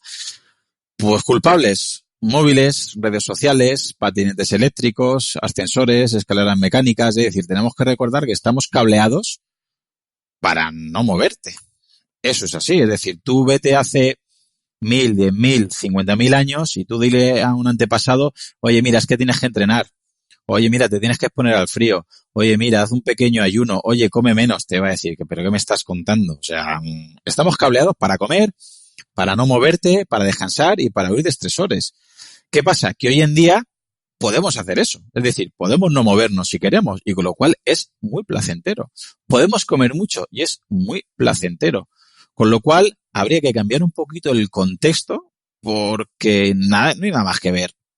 Yo no soy muy de datos, soy bastante desastre para los datos, pero si ves la prevalencia de obesidad, sobrepeso, diabetes que hay en poblaciones infantiles cada año más, o sea, el porcentaje es increíble. ¿Cómo va subiendo? ¿Por qué? Porque la tecnología es una pasada, la tecnología nos ha beneficiado la vida muchísimo, pero mal usada está haciendo que los jóvenes sean muy sedentarios. También es verdad que yo creo, por lo menos en mi percepción, que a nivel deportivo creo que sí que hay, por lo que he comentado un poquito antes. Creo que hay bastante clubes deportivos y competiciones que, bueno, cuando yo tenía 15 años no había tantos clubes deportivos, no había tantas opciones de participar. Había lo típico, el equipo de fútbol del pueblo, de la ciudad y poquito más, era más complicado. Hoy en día creo que hay mucha más gama de competiciones deportivas y que es más fácil que el alumno, el niño, el adolescente que quiera pueda participar. Pero aquí luego has tocado un tema muy delicado. Has tocado el tema de los padres. Yo, sinceramente, entre tú y yo, y espero poder justificarme para que los padres que te escuchen me critiquen lo menos posible, es que el 99% de los padres restan. ¿Vale? Vamos por partes. Obviamente, sin maldad. Es decir, ellos quieren a lo mejor de sus hijos y piensan, repito, que lo que están haciendo va a ser lo mejor porque ellos se ven reflejados en su yo en miniatura. También, curiosamente, la mayoría de nosotros nos quejamos de las generaciones más pequeñas y creo que eso pasa siempre. Y al final digo a todo el mundo, mira, te estás quejando nos quejamos todos de las generaciones que vienen. ¿Quién las ha educado? Nosotros. Pues, ostras, a lo mejor tenemos nosotros por lo menos parte de esa culpa, ¿no? Porque si yo me quejara de que mis hijos son muy mal educados, yo en vez de quejarme tendría que decir, ostras, le tendría que decir a mi mujer, oye, ¿qué habremos hecho? Porque también tendremos algo de que ver. Por un lado, creo que le meten mucha presión a sus hijos, ¿vale? Es decir, para retomar un poquito el tema de antes y que se nos entienda mejor, si un niño entrena con alegría, está cómodo, llega a casa y te dice, papi, entreno así, hemos ganado, hemos perdido, hemos hecho este juego, tiene ganas de volver, habla bien de su entrenador, es una pasada, habla bien de su equipo, es una pasada, habla bien de su entreno, de su material, habla bien, habla bien, está contento, tiene alegría. Por no explicar más la fisiología, por favor, el libro de José Luis Trejo, el de David Bueno, el de Marcos Vázquez, el de Robert Sapolsky, lo explica muy bien. Si ese niño está entrenando con alegría, está entrenando bien, aunque luego sufra entrenando porque está metiendo series, está metiendo sprints, está haciendo fuerza, pero si está entrenando con alegría, hay una mejora del hipocampo. Va a tener unos beneficios fisiológicos. Aparte que va a haber una adherencia. Ese niño va a hacer deporte toda su santa vida, muy probablemente. Pero al revés, si entrena con estrés, porque están mirando mi padre, mi madre, hay un estrés porque quieren que sea el mejor del equipo, quiere que destaque, quiere que me fichen, quiere que sea el mejor. O ya no por mí, porque mi papá está en la banda gritando al equipo rival, gritando a mi entrenador, gritando al árbitro. Eso al final es estrés. Hay muchos alumnos y muchos niños que, aunque no te lo creas, Manu, me piden que haya competiciones en el instituto, pero que no entren padres. A mí eso me hace mucho que pensar. Mi pequeña reflexión es que muchos están más tranquilos jugando sin esa presión externa. Esa presión externa, lo que antes he comentado, no todo el mundo vale. Hay mucha gente que entrenando, por lo menos en deportes de equipo, son unas máquinas y luego va a la competición y empiezan a temblar y no son capaces. Bueno, pues ya está, pues se asume y si se puede gestionar bien para que sea de rendimiento y si no, pues que juegue con los compañeros, que juegue con los colegas y que salga con la grupeta y que disfrute. Pero ahora vuelvo, igual que con alegría, estando de buen rollo, jugando o compitiendo, pero si está con alegría esa persona, crece el hipocampo. Pero si está con estrés, está con tensión y a veces los propios padres, obviamente, con buen fondo, pero le meten esa presión y a ver si ganas y a ver si chutas tú el penalti y a ver si quedas primero y si puedes. ¿Sabes qué está creciendo? Está creciendo, estamos haciendo más sensible la amígdala. Y esa amígdala más sensible de ese niño, lo que estás haciendo, volvemos a lo de antes, va a ser más hiperreactivo, va a ser más agresivo, Manu, va a ser más impulsivo. Es más fácil que tenga malas contestaciones. Tú fíjate qué locura, por una presión que le ha metido el padre. Mira, si me dejas que te cuente otra anécdota, no me gusta, parezco un viejo contando anécdotas propias, pero bueno, ya te digo, mi hijo de 10 años me gusta que practique varios deportes y espero que nunca escuche este podcast. Es el pobre, amarillo, descoordinado, ¿vale? Pero tiene una actitud espectacular y juega muchos deportes. No destaca en ninguno y yo estoy encantado porque no destaca en ninguno, pero le gusta. Hace judo, hace fútbol, hace tenis de mesa, hace de todo. Y le gusta, y juega con los amigos y se involucra. Yo estoy enamorado de la actitud. ¿Va a ser de élite? Ya te digo yo que no. Claudio, ¿quieres que sea de élite? No. ¿Vale? Hombre, vamos a ver. Si viene un equipo y le da un dinero, hay que verlo todo. Pero entre tú y yo, no quiero esa formación para mi hijo. Cuando este año pasado fueron unas competiciones porque el club en el que están lo hacen muy bien, no entrenan, hacen juegos de saltos, de lanzamientos, de carreras, todos hacen todas las pruebas y es lo que me gusta, todos pasan por todas las pruebas, que son pruebas predeportivas. Una competición que fueron y mi mujer y yo nos quedamos a cuadros.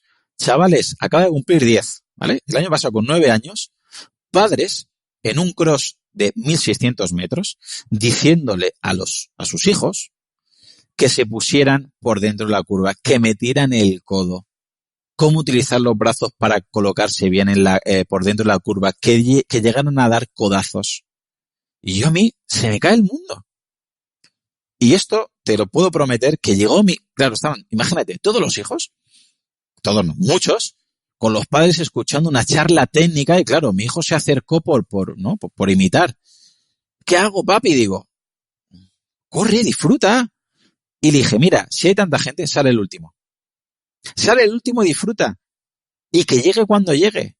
Y que al final creo que tenemos que buscar eso, que busquemos esa alegría. Si tu hijo o ese alumno o ese niño es bueno, ya destacará.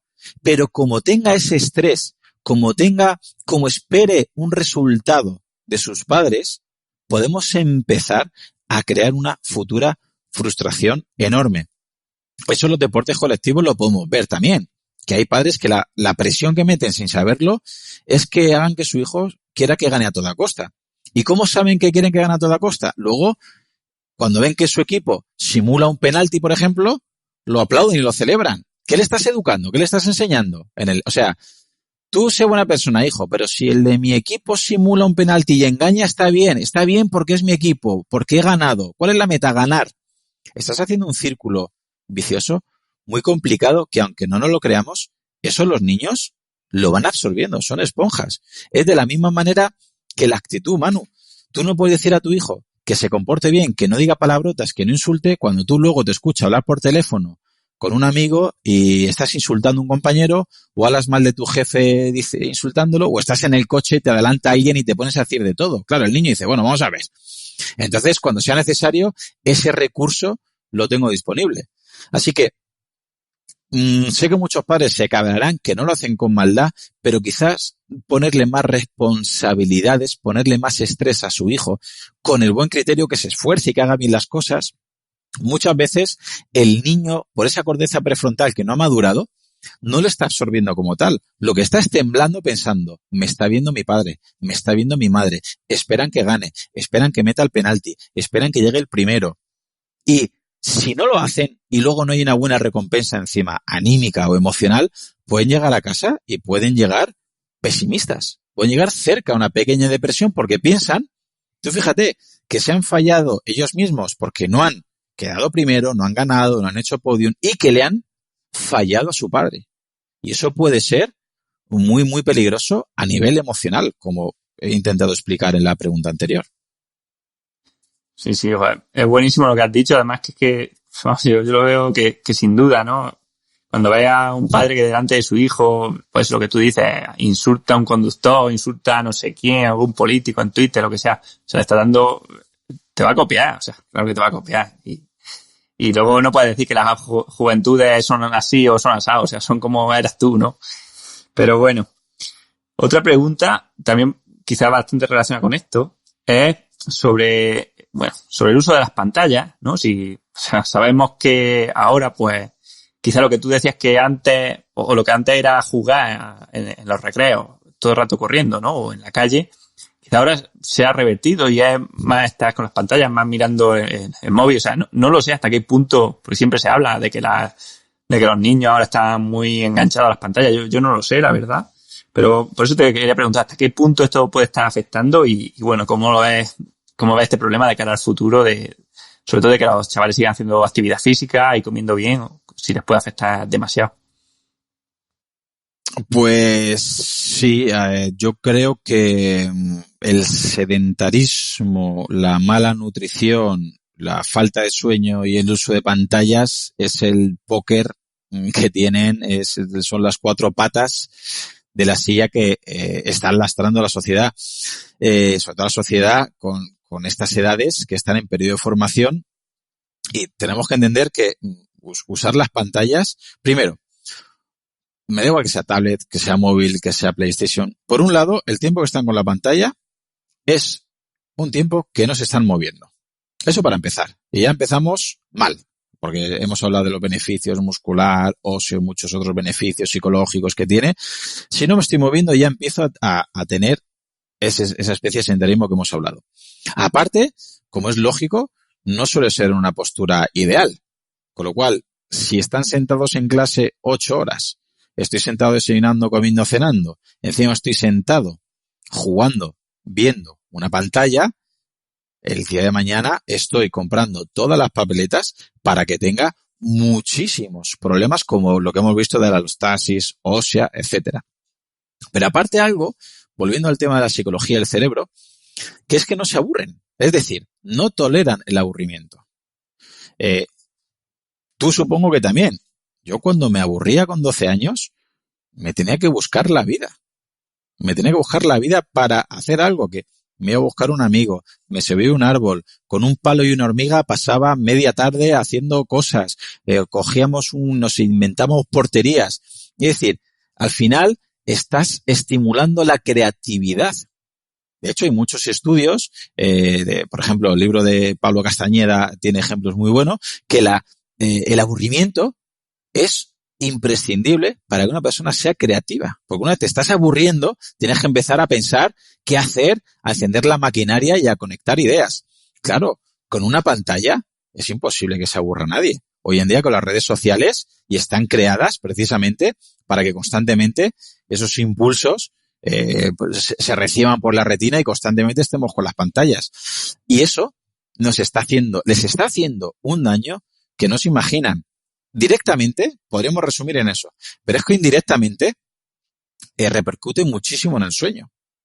Es decir, si antes de dormir, si se aburren, van a dormirse mucho antes. Si leyeran, van a dormirse mucho antes. Si escucharan música relajante o estiraran, van a dormirse mucho antes. Que no lo van a hacer, lógico, pero si yo le doy a mi hijo una pantalla, vamos a hablar un poquito de biorritmos, le va a entrar una luz azul por la retina y el núcleo supraquiasmático va a decir, Manu, es de día, aquí me está entrando mucha luz.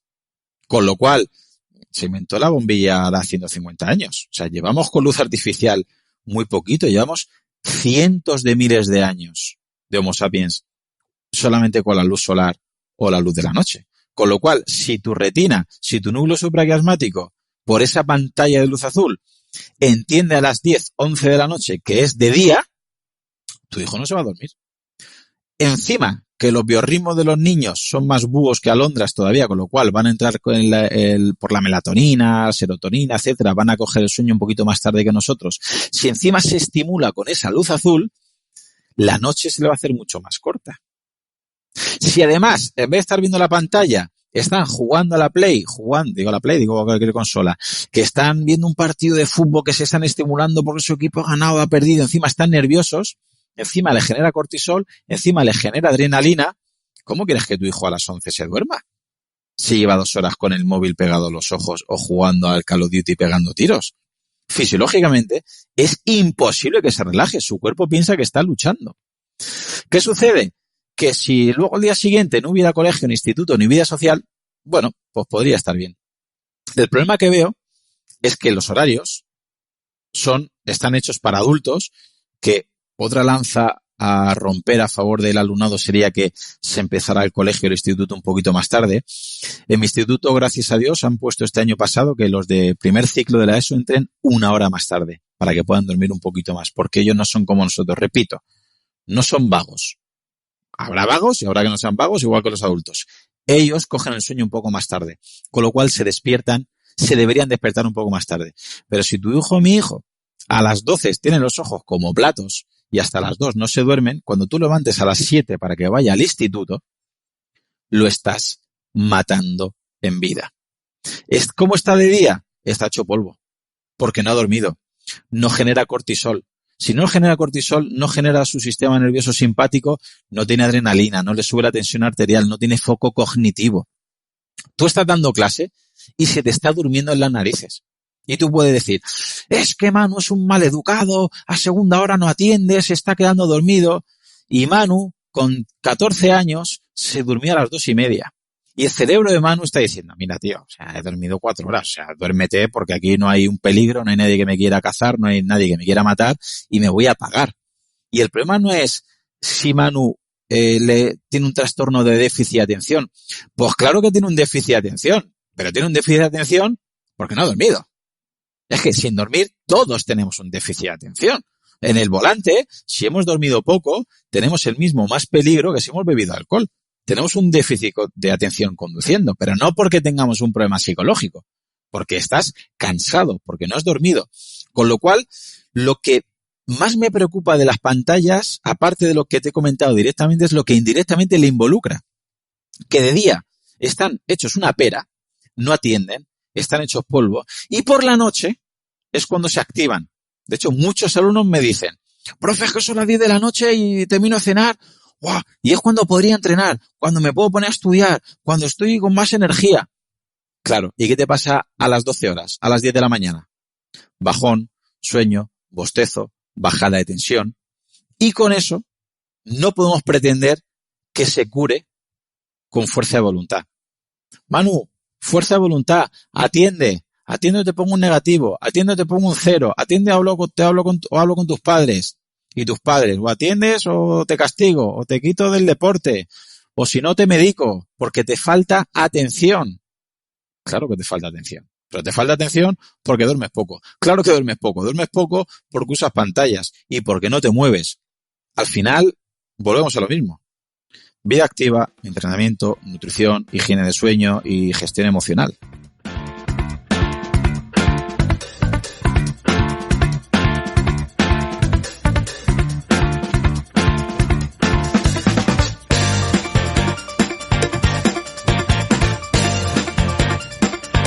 Exactamente. Romper un poco con los viejos dogmas de siempre, de pensar que la letra con la sangre entra y avanzar un poco, ¿no? Y entender que los chavales, pues, para que, si lo que queremos que aprendan, necesitamos también un poco darles el campo, ¿no? Tanto físico como mental para que lo hagan. En fin, profe, pues la verdad que te agradezco muchísimo la entrevista. Yo creo que hemos tocado un montonazo de temas interesantísimos. O sea, yo creo que tanto para padres como para los propios alumnos, creo que va a ser muy bueno, ¿no? Y para deportistas juveniles. Y nada, para terminar, me gustaría que nos contase un poco, pues bueno, qué proyectos tienes en mente y Y también un poco este proyecto que tenías de aumentar la, ¿no? O sea, hacer una unidad y aumentar la importancia de la actividad física en el instituto.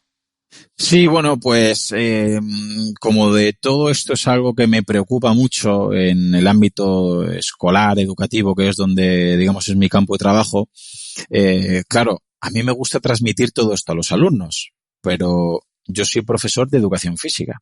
Yo tengo 2 sesiones a la semana. Si en esas sesiones le tengo que intentar enseñar a entrenar movimiento, juegos, deportes, si además le tengo que hablar del sueño, de nutrición, de primeros auxilios, de hábitos de vida saludable, es imposible. Primero porque tienen tantas horas de teoría que yo los tengo que sacar al patio y se tienen que mover. Me da miedo, me da rabia, me daba pena que muchos alumnos salieran después de estar conmigo varios años y digo, ostras, lo veo entrenando en el gimnasio y lo está haciendo mal. Lo veo tomando ciertos suplementos que no debería. Muchos hacen cosas incorrectas que creo que le podía haber enseñado y podía haber trabajar la profilaxis, la prevención con ellos, pero con 2 sesiones a la semana con clases con más de 30 alumnos es imposible. Entonces, bueno, pues como en ese sentido soy un pelín rebelde, pues empecé a molestar un poquito con el tema de poder implantar otra asignatura relacionada con hábitos de vida saludables para que entre todos intentemos mover todo este círculo para que se vaya implantando, por lo menos aunque sea una asignatura optativa, y que se implante tanto en colegios como en institutos, y que en esta asignatura sí que puede ser teórica o práctica, o ideal teórico-práctica, y que se hable de muchas de las cosas que tú hablas en tu podcast, de la importancia de llevar una vida activa, de la importancia de entender los ritmos circadianos, de la higiene del sueño, de fomentar un poquito más el aprendizaje en movimiento. Estamos trabajando en mi instituto, gracias a Dios, esto se está moviendo bastante, son talleres interdisciplinares, ¿vale? Que el profesor que da el taller de educación física interdisciplinar habla con otros profesores de otras materias e intentamos que trabajen los contenidos teóricos que quieren ver, por ejemplo, en inglés, en matemáticas, en historia, pero me los bajo al patio y los damos en movimiento. Con lo cual estamos involucrando que sigan trabajando conceptos de otras asignaturas, pero en vez de estar en un aula sentados, que los trabajen a modo de gincana, de pruebas colaborativas, de relevos, descubrimiento, orientación.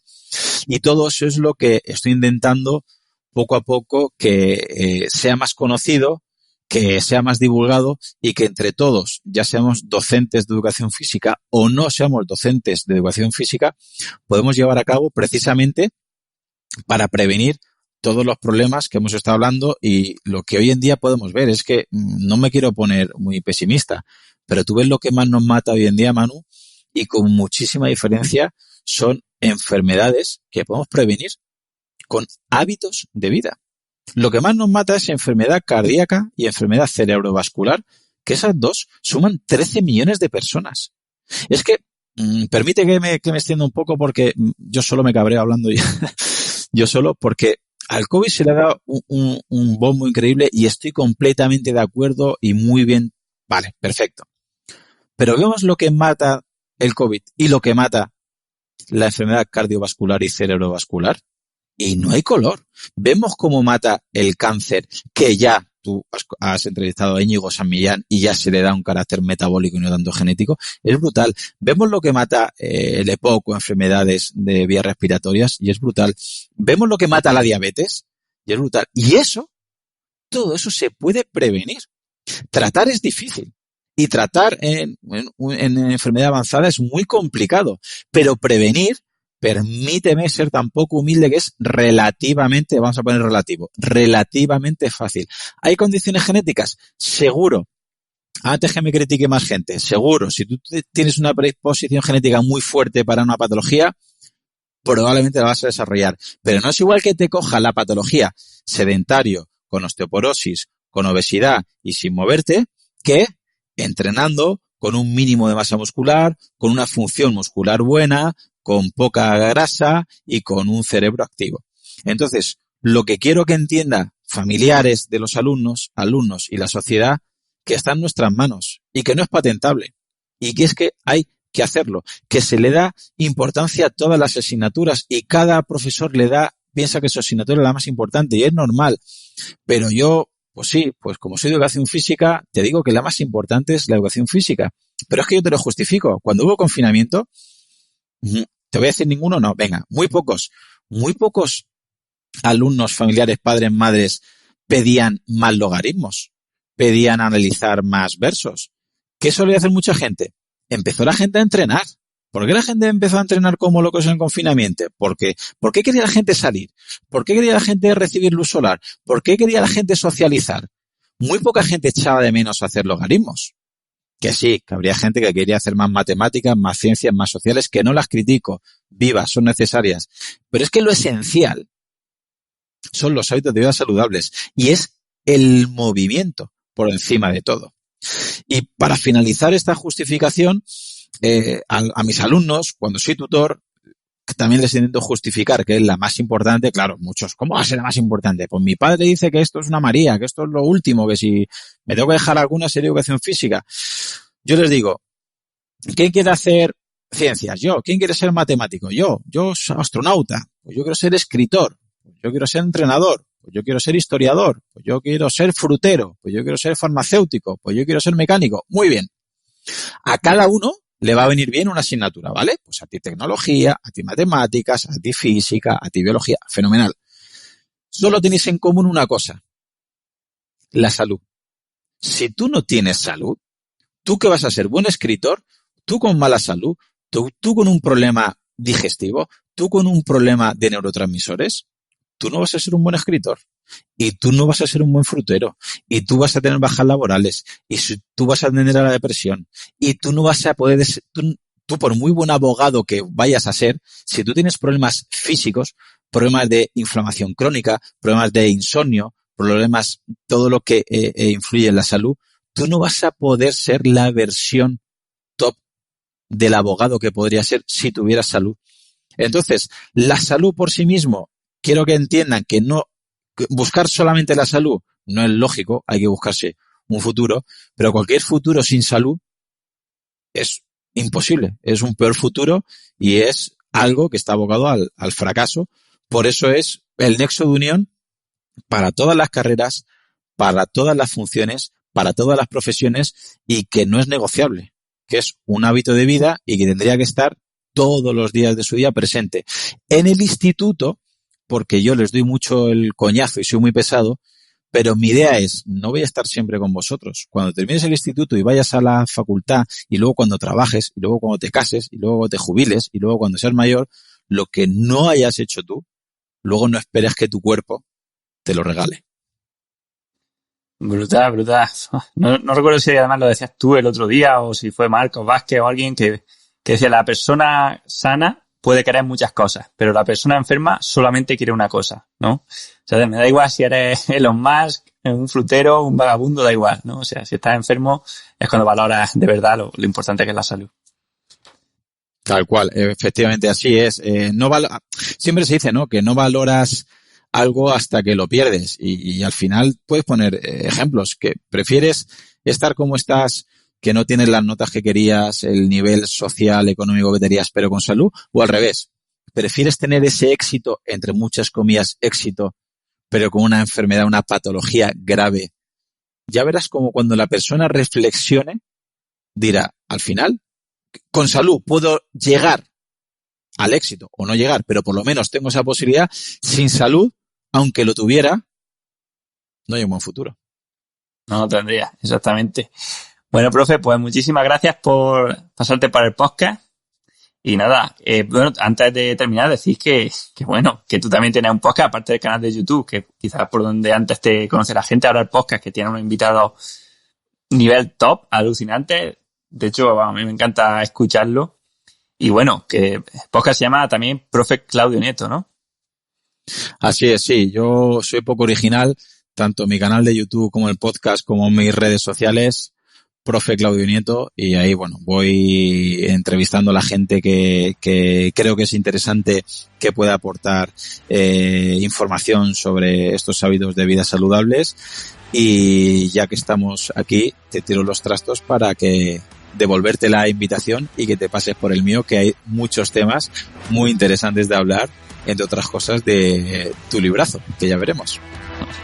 Pues cuando quieras, Claudio. Un abrazo. Perfecto, un abrazo y muchísimas gracias por la invitación. Igualmente.